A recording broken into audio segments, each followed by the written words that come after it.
J'aimerais dire à quelqu'un dans cette saison qui s'ouvre à toi, octobre, novembre, décembre, aux années qui vont suivre, ne dis pas ce que tu vois, dis ce que tu veux voir. Quand tu ouvres ton réfrigérateur et que tu vois un vide, ne dis pas le vide que tu vois, dis, oh my God. Ce n'est pas Dieu qui a dit il y avait un vide. Quelqu'un m'entend? Ce n'est pas Dieu qui a dit qu'il y avait des ténèbres. C'est Moïse qui écrivait, qui décrivait qu'il y avait des ténèbres. Un false prophète. Que la terre était informée vide. Ce n'est pas Dieu qui a dit ça. C'est Moïse qui a écrit ça. Dieu au commencement n'a pas dit les ténèbres partaient, les ténèbres disparaissaient. Il n'a pas même parlé à ceux qui étaient. Il a parlé de ceux qui devaient être. Ne parle pas de ta condition physique, de ta condition actuelle. Parle de ce que tu veux voir venir et cela arrivera. Même si tu es malade, que personne à Jérusalem ne dise qu'il est malade parce que Israël reçoit la rémission des péchés. Yes. Dis avec moi, mes paroles peuvent créer. Je parle de toi comme un millionnaire, je parle de toi comme un milliardaire. Toi que tu regardes cette vidéo, où que tu sois, n'importe quelle heure tu regardes, tu es la bienvenue. Surtout, n'oublie pas, abonne-toi, like et partage cette vidéo. Le prophète Joel Francis Tatou nous amène dans une autre dimension de connaissance, de révélation, des mystères, de la méditation profonde. Écoute entièrement cette vidéo. Cette vidéo va t'amener à te focaliser sur tes pensées, à augmenter ta foi à la connaissance de Jésus-Christ, à la connaissance de ces mystères profonds dans la prière et plus dans l'adoration. Écoute-la, écoutez encore, surtout, donne-nous ton commentaire. Shalom.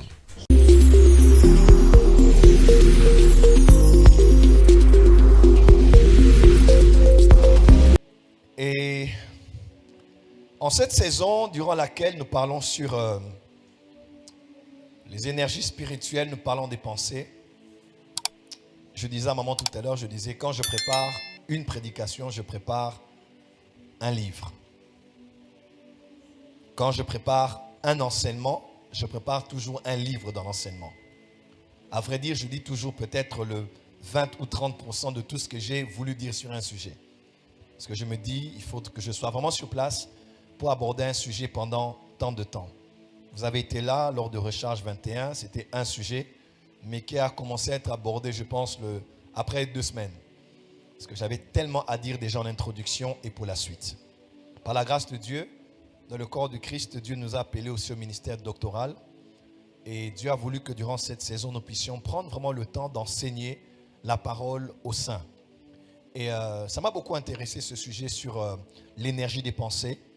Et je voudrais vraiment approfondir un peu sur le sujet aujourd'hui et parler sur un terme que l'on retrouve beaucoup dans les Écritures, mais qui a très souvent été vulgarisé dans le monde moderne aujourd'hui avec un courant que l'on appelle le New Age, qui est un assemblement de plusieurs courants religieux ésotériques, de plusieurs croyances spirituelles, notamment qui viennent de l'Asie. Et le New Age aujourd'hui, vulgarisé au niveau des États-Unis, arrivé en Europe, a atteint aussi l'Afrique. Nous avons dans cela plusieurs croyances. Et dans toutes ces croyances-là, il y a un concept qui est souvent utilisé qu'on appelle la méditation transcendantale. Quelqu'un a déjà entendu parler de ça ici? La méditation transcendantale. Bref, le mot méditation se retrouve très souvent dans ce monde-là. Et quand on pense notamment aux bouddhistes, on pense à ceux qui savent méditer, n'est-ce pas? Quand on pense au bouddhisme, on pense généralement à la méditation. On pense à des hommes et des femmes au niveau du Tibet. Moi, j'étais en Inde, j'ai fait Bangalore, j'ai fait Chennai, j'ai fait Kerala, j'ai fait New Delhi. Et j'ai été dans des bibliothèques, j'ai lu des livres chrétiens, j'ai parlé avec des chrétiens, j'ai parlé avec des hindous de souche. J'ai fréquenté des églises, j'ai été à une église à Kerala, une église de plus de 10 000 personnes où j'avais travaillé. Mon fils, le pasteur Pat Kaba, m'y avait accompagné. Et on vous parle au nord de l'Inde, il y a ce que nous connaissons comme étant le Tibet, n'est-ce pas? Il fait extrêmement froid, il y a des montagnes éternelles, là où on retrouve des maîtres spirituels, des maîtres, des maîtres ascensionnés, des maîtres bouddhistes, des hommes qui pour certains, selon les légendes, qui ont été même vérifiés, qui savent être en position lotus, ok? À un certain âge, je faisais ça, mais là, je ne sais plus faire. En position lotus, je n'en ai même plus besoin. En position lotus, et ils se mettaient d'une certaine manière, et une certaine posture, et les yeux fermés, dans une posture très ferme, et ils sont là en train de pratiquer une certaine respiration. Et comme ça, pour certains, c'est juste pour un petit moment, d'autres, c'est pour 1 heure, 2 heures. Et on a même vu sur France 24, TV5, considéré comme une réincarnation de Bouddha, qui était là pendant, non pas 1 jour, 2 jours, mais pendant des mois. Ne bougeant pas, ne dormant pas, en position. Il n'est pas mort, il n'est pas au coma, il est en train de méditer. Et on s'est souvent posé la question, j'aimerais peut-être vous poser la question, pourquoi toutes ces spiritualités ont-elles besoin de méditer? Si c'est pour certains profanes, c'est un peu comme la magie. Pourquoi? Il ne suffit pas seulement de faire 2-3 choses et avoir ce qu'on veut, mais il faut méditer, il faut respirer, il faut travailler ce qui est de l'homme intérieur. Amen. Alors, j'ai beaucoup de choses à dire à ce sujet. Je crains qu'aujourd'hui et vendredi ne soient pas suffisants, mais je vais essayer. Et je prie, si le pasteur Jonathan peut m'écouter de là où il est, qu'il soit sérieux avec ce livre. Il y a beaucoup de mes chantiers, de livres qui n'ont pas abouti. Ça m'ennuie d'avoir beaucoup d'inspiration comme ça, de ne pas pouvoir accoucher cela en livre. En tout cas, vraiment qu'il prenne cela à cœur. Et si sa femme peut être à ses côtés pour lui rappeler cela tous les jours, ça sera bien en tant que ma fille spirituelle. J'ai besoin qu'on me mette ça dans des livres. On peut acclamer, je vais commencer. Cette technologie spirituelle appelée la méditation. Dites avec moi la méditation. Alors, ma prière ce soir, sans que vous ne puissiez tout comprendre et que vous puissiez être des hommes et des femmes qui ont la capacité de méditer. Je prie pour vous avec le Saint-Esprit et je demande au Père, par la grâce de Dieu, que vous puissiez avoir la capacité de méditer. On dit qu'Isaac, le soir, était sorti dans les champs pour aller méditer. Et c'est pendant qu'il méditait qu'il a un moment levé les yeux parce qu'il y avait un mouvement. Qui sait si il avait les yeux fermés? Qui sait si il avait la tête baissée, n'est-ce pas? Mais on dit seulement lorsque, à l'approche des chameaux, il a certainement entendu un bruit. Il a levé les yeux. S'il a levé, peut-être qu'il les avait baissés. S'il a levé, c'est peut-être parce qu'il avait les yeux fermés. On peut déduire en cela, peut-être qu'il avait fermé les yeux et qu'il méditait dans le champ. Certainement par déduction, sans que cela ne soit biblique, n'est-ce pas? Il avait probablement les yeux fermés. Et pendant que les yeux étaient fermés, il n'y avait que ses oreilles qui étaient en train de fonctionner. La vue était éteinte, mais lui était en train de fonctionner. Et à l'intérieur de lui, il méditait. Il a entendu un bruit, il a levé les yeux et il a vu les chameaux. Qui avait appris à Isaac à méditer? Je ne sais. Mais bizarrement, dans la tradition juive, vous allez voir que culturellement, même dans les psaumes revendiquent le fait que Dieu les garde vivants, le psalmiste, pour qu'ils enseignent ses voix à la prochaine génération. La force des Juifs, c'est la tradition orale. Ils ont la capacité de le donner de père à fils et de fils à petit-fils. Ainsi, Dieu est le Dieu d'Abraham, d'Isaac, de Jacob, n'est-ce pas? Et des 12, notamment de Joseph. Quelqu'un m'entend? L'apôtre Paul, ici on voit 4 générations, n'est-ce pas? On voit Abraham, Isaac, Jacob et on voit ses fils.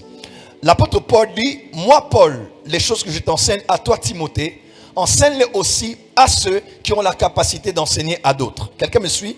On parle de 4 générations parce que Dieu punit les péchés des iniquités des pères au fils à la 3e et à la 4e génération. Quelqu'un peut dire 4 générations. Il faut que 4 générations soient touchées. Il y a le Père, le Fils, le Saint-Esprit et il y a l'Église. Il faut que cela arrive jusqu'à la 4e dimension. Et comment Isaac a pu dire, alors qu'il montait avec son père pour aller adorer, voici le feu, voici le bois, mais où est l'agneau? Il n'avait pas appris ça de Dieu. Il avait appris ça de son père. Et si, et encore une déduction, et si Isaac avait appris ça de son père? Et si Isaac avait vu son père être en train de méditer?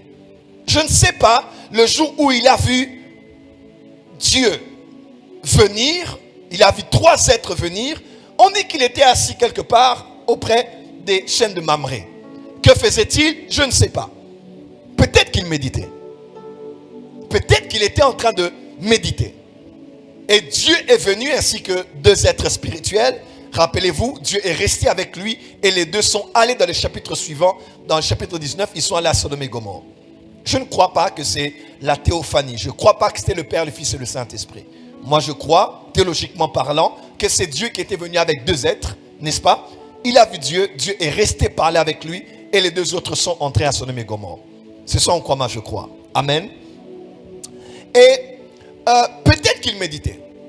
Mais on dit si Isaac méditait. Et bizarrement, on dit autrement, Isaac priait. Alors, je vous ai expliqué ici clairement. Je pense que tous ceux de la porte des cieux qui m'ont déjà entendu plus d'une fois parler savent de quoi on parle. Quand on parle de méditer et on parle de prier, ça revient au même. Pourquoi? Parce que la méditation est une prière, mais toute prière n'est pas une méditation. Je répète, la méditation est une prière, mais toute prière n'est pas une méditation. La différence entre la prière et la méditation, s'il faut mettre une nuance, c'est que la méditation est une prière interne, là où la prière est une prière externe.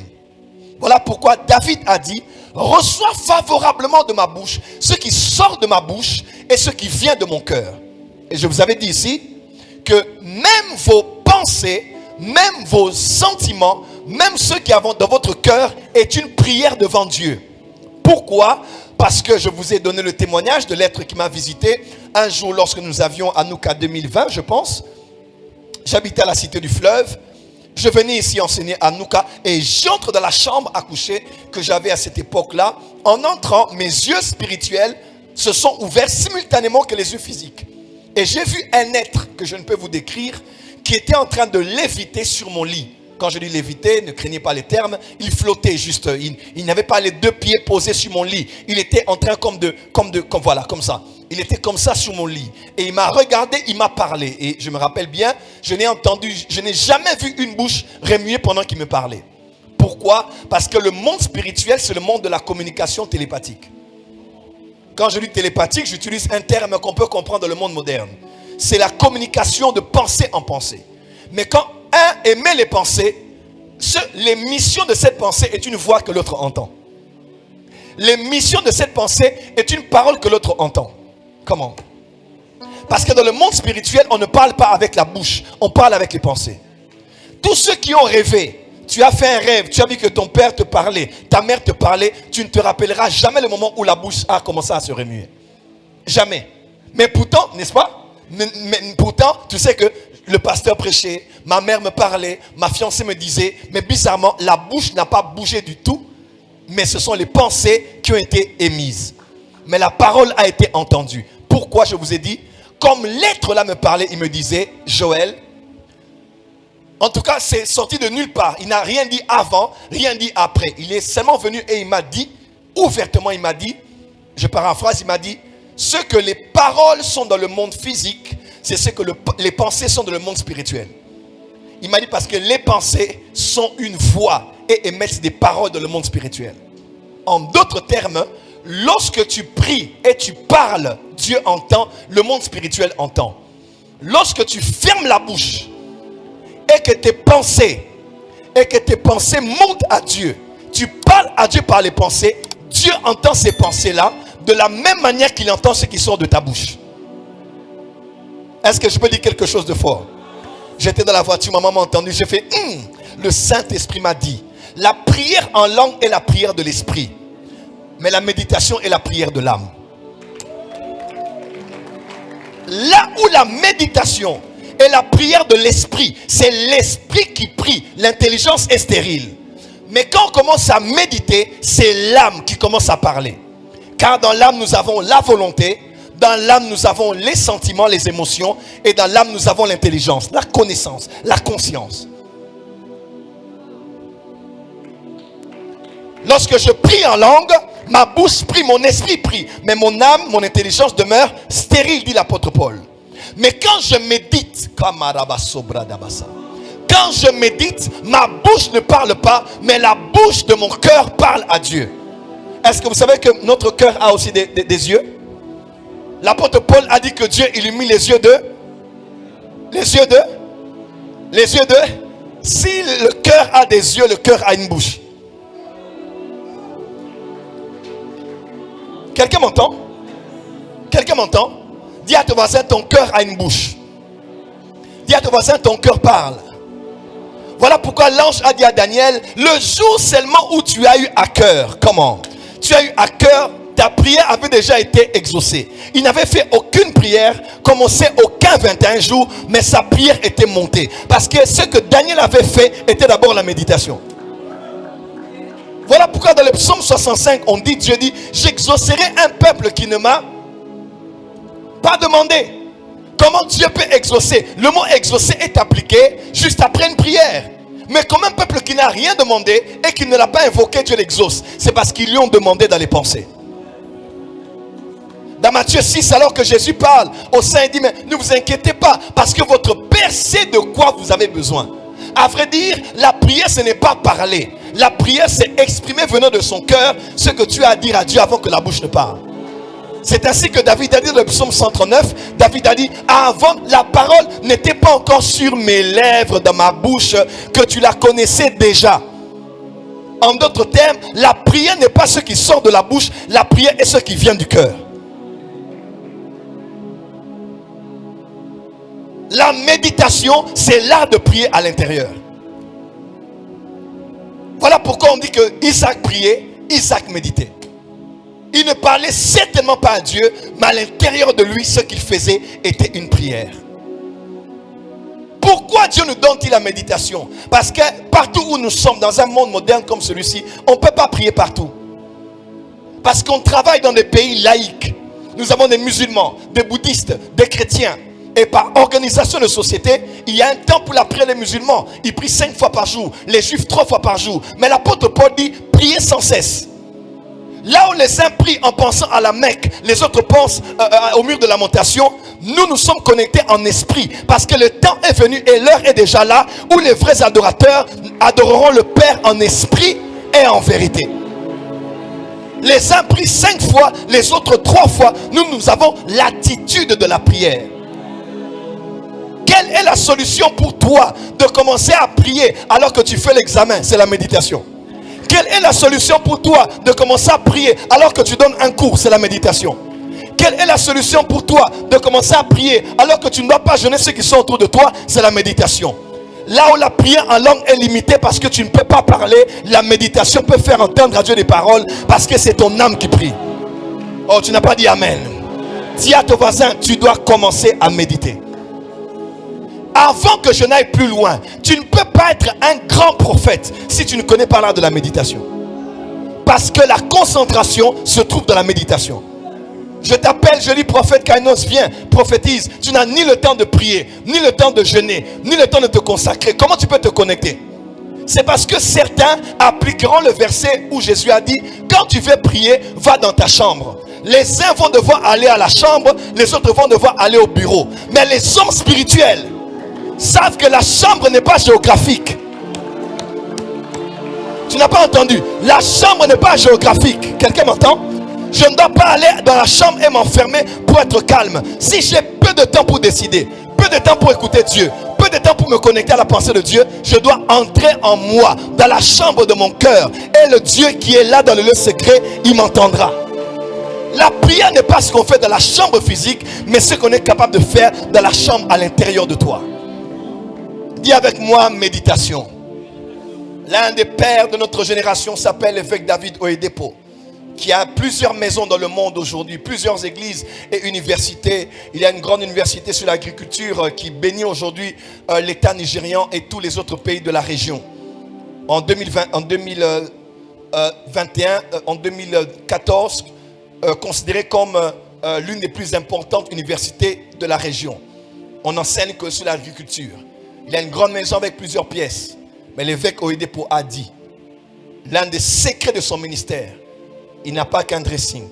Il n'a pas qu'une bibliothèque. On était à Shiloh, il nous disait, homme de Dieu, si ta garde-robe coûte plus cher que ta bibliothèque, tu es encore un enfant. Ça nous avait frustrés. Il dit, si ta garde-robe est plus chère que ta bibliothèque, tu es encore un enfant. Et l'évêque Oedipo a dit, à part la bibliothèque, la chambre, la cuisine et tout ce qu'il a comme pièce chez lui, il a une salle vide dans laquelle quand il va là-bas, il n'emmène rien avec lui. Il va juste think. Il appelle ça thinking room. La chambre où il va penser.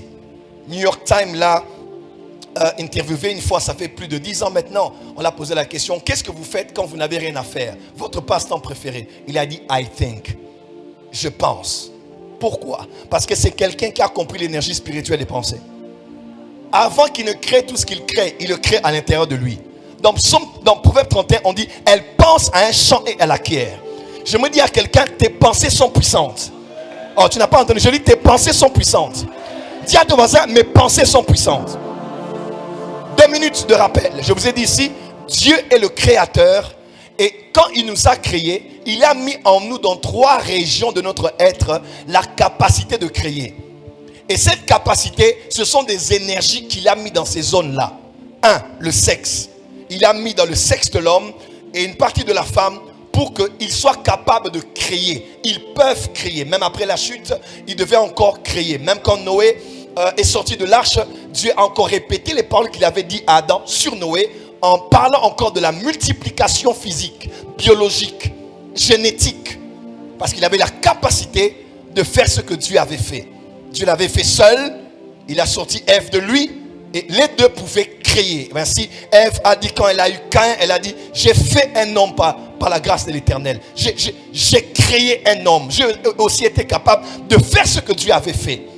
Ainsi, par le sexe, on peut créer. Dis avec moi, par le sexe, on peut créer. On peut créer. Deuxièmement, j'ai parlé de quoi? De la bouche. Par la bouche, on peut faire quoi? On peut créer. La mort et la vie sont pouvoir de là. Celui qui l'aime doit s'attendre à en manger le. Lorsque tu parles, tu peux créer. Dieu a créé son monde par sa parole.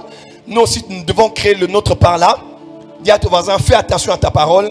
Fais attention à ta parole. Aucune parole n'est sans conséquence. Aucune parole n'est sans conséquence. La parole crée des émotions. La parole crée des états d'âme. La parole crée des états d'esprit. Combien ont des blessures intérieures aujourd'hui dont ils n'ont pas pu être guéris venant de leur mariage, leur ancien mariage, leur fiançailles, leur famille, leur enfance, leur école, leur environnement amical. Pourquoi? Parce qu'on a dit des mauvaises paroles. Tu es vilain, tu es vilaine, tu es moche, tu es bête, tu es stupide, tu es insensé. Ces personnes ont entendu des paroles. On ne t'a pas touché, on ne t'a pas frappé. Une parole peut être plus puissante qu'une gilette. Là, je parle à la manière des Congolais. Qu'une lame de rasoir, qu'un couteau, qu'une machette, qu'une hache. Une parole peut créer plus de dégâts, même que la blessure que quelqu'un a sur sa peau. Quelqu'un peut avoir mal aujourd'hui. 2-3 jours après, on met de l'alcool. Quelques temps après, il ne restera que la cicatrice. On aura encore mal, mais la douleur que l'on avait peut partir avec le temps. On ne se souvient que parce qu'on a vu les traces qu'on appelle cicatrices. Mais la douleur qu'il y a dans le cœur, c'est autre chose. Et Jésus a dit dans Luc 4, verset 18, il a dit, dans les missions qu'il a eues, il a dit, il est d'abord venu pour proclamer une bonne nouvelle et pour guérir ceux qui ont le cœur brisé. Pourquoi il a mis guérir ceux qui ont le cœur brisé? Parce que notre monde est un monde composé d'hommes et de femmes dont le cœur ont été brisés, notamment par les paroles. Des femmes qui n'ont pas de dignité, qui n'ont plus de force, qui se prennent comme du néant, parce qu'elles ont été maltraitées. N'est-ce pas qu'on parle de la violence verbale aujourd'hui en droit? N'est-ce pas qu'on parle de la violence verbale aujourd'hui au niveau des cours judiciaires? Parce qu'on peut violer quelqu'un, on peut faire du mal à quelqu'un par le corps, un corps à corps, mais aussi par les paroles. Aujourd'hui, on peut vous porter plainte à cause des paroles qui sortent de votre bouche. N'est-ce pas, Jésus avait dit que dans les derniers jours, les hommes vont rendre des comptes par rapport à toute parole vaine qu'ils ont sortie? Par tes paroles, tu seras justifié, avait dit le Seigneur, et par tes paroles, tu seras condamné.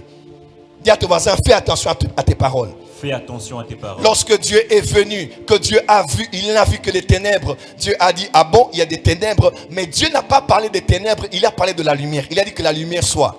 Ainsi, Dieu n'a pas parlé de ce qu'il voyait, il a parlé de ce qu'il voulait voir. J'aimerais dire à quelqu'un dans cette saison qui s'ouvre à toi, octobre, novembre, décembre, aux années qui vont suivre, ne dis pas ce que tu vois, dis ce que tu veux voir. Quand tu ouvres ton réfrigérateur et que tu vois un vide, ne dis pas le vide que tu vois, dis, oh my God. Ce n'est pas Dieu qui a dit il y avait un vide. Quelqu'un m'entend? Ce n'est pas Dieu qui a dit qu'il y avait des ténèbres. C'est Moïse qui écrivait, qui décrivait qu'il y avait des ténèbres. Avance, prophète. Que la terre était informée, vide. Ce n'est pas Dieu qui a dit ça. C'est Moïse qui a écrit ça. Dieu au commencement n'a pas dit les ténèbres partaient, les ténèbres disparaissaient. Il n'a pas même parlé à ceux qui étaient. Il a parlé de ceux qui devaient être. Ne parle pas de ta condition physique, de ta condition actuelle. Parle de ce que tu veux voir venir et cela arrivera. Même si tu es malade, que personne à Jérusalem ne dise qu'il est malade parce que Israël reçoit la rémission des péchés. Yes. Dis avec moi, mes paroles peuvent créer. Je parle de toi comme un millionnaire, je parle de toi comme un milliardaire. Amen. Je parle de cette église comme une église construite à plusieurs niveaux. Amen. Une église ayant des champs, ayant des projets agro-pastoraux. Une église ayant des extensions dans le monde entier. Ce que je dis, c'est ce qui va arriver. Amen. Ne dis pas ce que tu vois, dis ce que tu veux. Ne passe pas le temps à glorifier les ténèbres. Quand tu vois le noir à la maison, appuie sur l'interrupteur. Dis à ton voisin que la lumière soit. Que la lumière soit. À l'autre voisin que la lumière soit. Que la lumière soit. La parole peut créer. Quelqu'un, il sort du culte, il dit non, j'étais découragé, mais j'ai la force. Parce qu'on a dit des paroles sur toi. Là où des paroles ont brisé un cœur, seules des paroles peuvent réparer un cœur. Voilà pourquoi bénissez, mais ne maudissez pas. Tu peux créer un autre état d'âme dans la vie de ton enfant. Même dans la vie de cette femme avec laquelle tu es actuellement, que tu veux épouser. Tu la vois peut-être, elle est blessante, elle est agressive. Des fois, ce n'est pas elle. Ce sont les mauvaises paroles qu'elle a entendues à la maison. On l'a insultée, on l'a traitée durement. Même quand tu dis qu'elle est belle, pour elle, elle entend que tu l'insultes. Parce qu'elle n'est pas belle. Il y a des femmes qui n'aiment pas le miroir. Vous savez ça? Oui, il y a des femmes qui n'aiment pas se regarder dans le miroir. Elles sortent comme ça, qui boudit, qui yendik. Quand tu dis, tu n'as pas remarqué ça, elle regarde parce qu'elle n'aime pas se regarder. D'autres n'aiment pas se regarder après la douche. Vous comprenez ce que je veux dire? Parce que pour elle, elle est laide, elle est vilaine, il n'y a rien de beau sur elle. Mais lorsque tu trouves, voilà pourquoi les hommes parlaient en bien des femmes avec lesquelles vous êtes. Dites amen bien. Amen. Dites amen bien. Amen. La beauté est relative. Ta femme peut se sentir être la plus belle femme du monde, non parce qu'elle l'est. Parce qu'il y a aussi la comparaison, hein? Même la Bible parle de certains qui étaient vraiment beaux. L'autre là, elle n'est pas aussi. Mais tu sens, tu sais, une femme qui se sent en confiance, on le sent comment elle s'habille. On sent, même si elle ne parle pas, elle dégage quelque chose. Et laisse-moi te dire, il y a soit son père, soit sa mère, soit quelqu'un quelque part en secret qui lui a tellement gonflé la tête par les belles paroles. Commence à bénir quelqu'un qui est à côté de toi.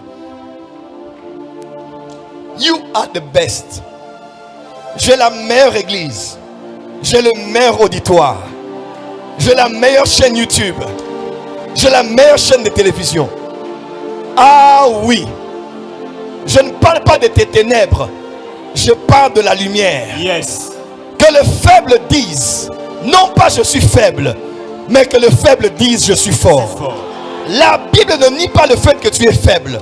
Elle ne nie pas le fait que tu es malade. Yes. Elle ne nie pas le fait que tu es pauvre. Mais la Bible dit, de ta bouche, tu ne dois pas valider ta condition physique. Yes. Je manque, mais je ne dirai pas que je manque. Amen. Je dirai l'Éternel est mon berger et je ne manquerai de rien. Dis à ton voisin, je suis riche. Je suis riche. Lève-toi 2 minutes. Commence à prophétiser pour quelqu'un ici. Dis à ton voisin, toi tel que je te vois là. Tu es le futur millionnaire de ce pays. Tu es yes. le millionnaire de ce pays. Come on. Je te vois avec des entreprises. Yes. Je te vois acheter des terres et construire. Déclare. Ne regarde pas comment il est habillé, comment elle est habillée. Si en voiture ou pas, dehors, parfumé ou pas, habillé, griffé ou pas. Ne parle pas des ténèbres, parle de la lumière. À l'extérieur. Libère l'énergie des paroles. Vous êtes bénis. Libère l'énergie des paroles. Yes. Libère l'énergie des paroles. Libère l'énergie des paroles. Libère l'énergie des paroles. Libère l'énergie des paroles. Libère l'énergie des paroles. Libère l'énergie des paroles. Il y a de l'énergie créatrice dans tes paroles. Tu peux créer un état d'âme. Tu peux créer l'humeur. Tu peux créer un tempérament. Tu peux créer un mood. Tu peux créer par tes paroles. Au nom de Acclame très fort et assieds-toi à la droite du Père dans les lieux célestes.